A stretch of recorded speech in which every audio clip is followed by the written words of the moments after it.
In the last two sections, we're going to look at price. You have to set prices based on what other businesses are doing in the market, and price is often something that producers don't want customers focusing on when they shop. They want to emphasize the other product attributes. By wiping out price as a point of comparison, customers must choose based on other factors. Creating prestige is one of the ways. For some companies, the idea is to create prestige or unmatched quality and value in the eyes of the customer.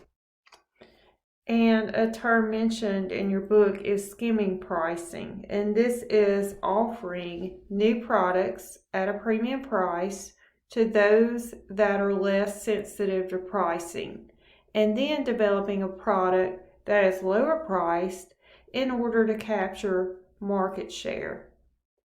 PlayStation and Apple and a few and other products often use this strategy. Penetration pricing. For new product offerings, many manufacturers will price the products at very low levels in order to build market share.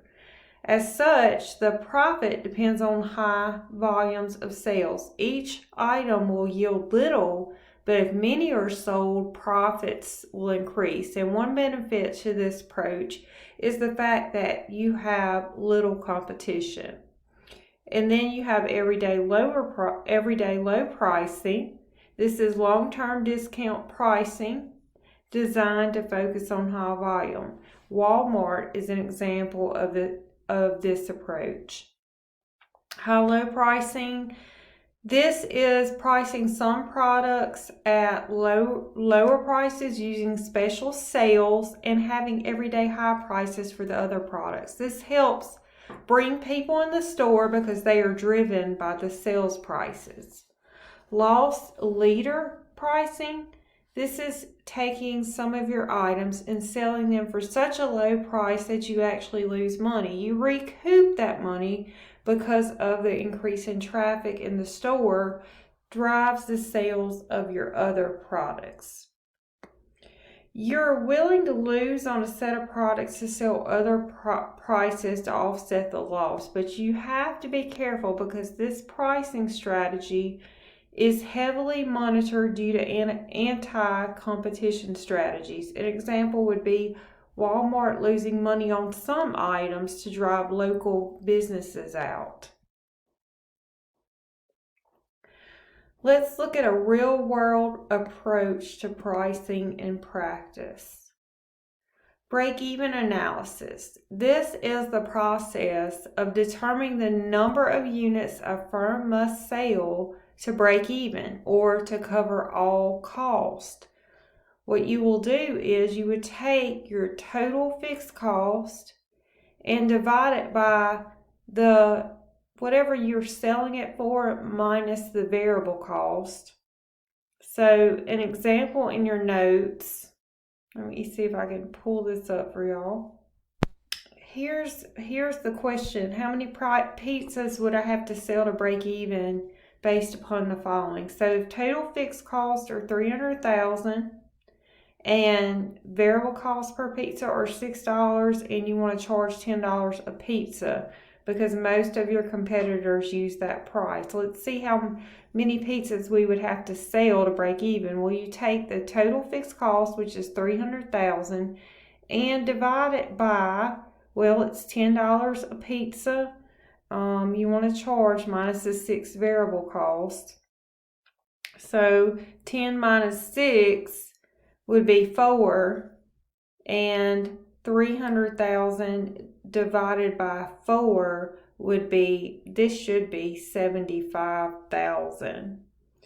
I'm not sure how they got that, but it should be, what we could do is let's change the variable cost to $4.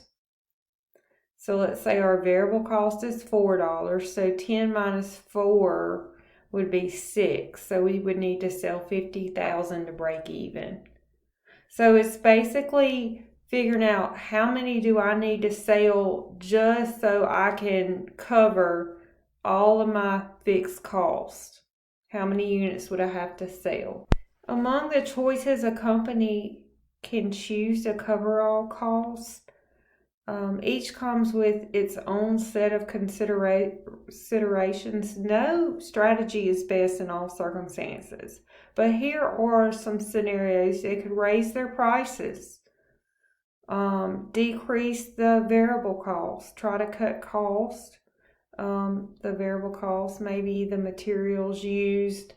But remember, each comes with its own set of considerations. If you do cut the variable cost, you may end up using less expensive or not as good material, which could hurt you in the long run. Raising prices, well, if you raise it too much, you may not sell the amount that you need. Or decrease fixed costs. There may be some drawbacks to that as well. So just remember, no strategy is best in all circumstances.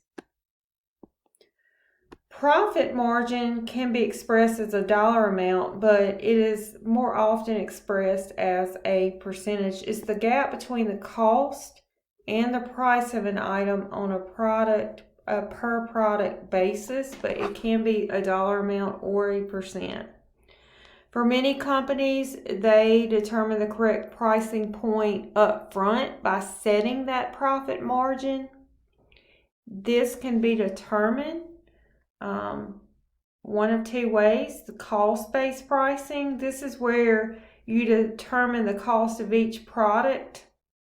And this is very popular, but it's not so easy to do without careful planning and analysis. Or demand-based pricing, setting an initial price point based on what you think customers would be willing to pay. This would provide a starting point for pricing. This is risky because there are many factors that may change.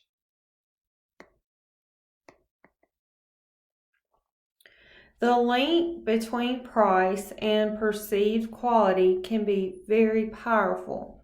Most consumers use price as an indicator to determine the quality of a product unless they have additional information regarding the product. Marketers also must weigh the pros and cons of what we call odd pricing. First, let's go back to price-quality relationships. If you have a product on the shelf, we tend to think that low-end pricing for that product group means that the product is of low quality. So this is something to think about when you are trying to determine the price. Good marketers always factor this into pricing. And then odd pricing, using odd numbers. $159.99 sounds better than $160. Because customers think, for some reason, this does have a mental impact on customers. And this is also a factor in consumer perception. And so we definitely think about that when we're pricing, or you should think about that when pricing products. And that concludes the end of this chapter. Let me know if you have any questions.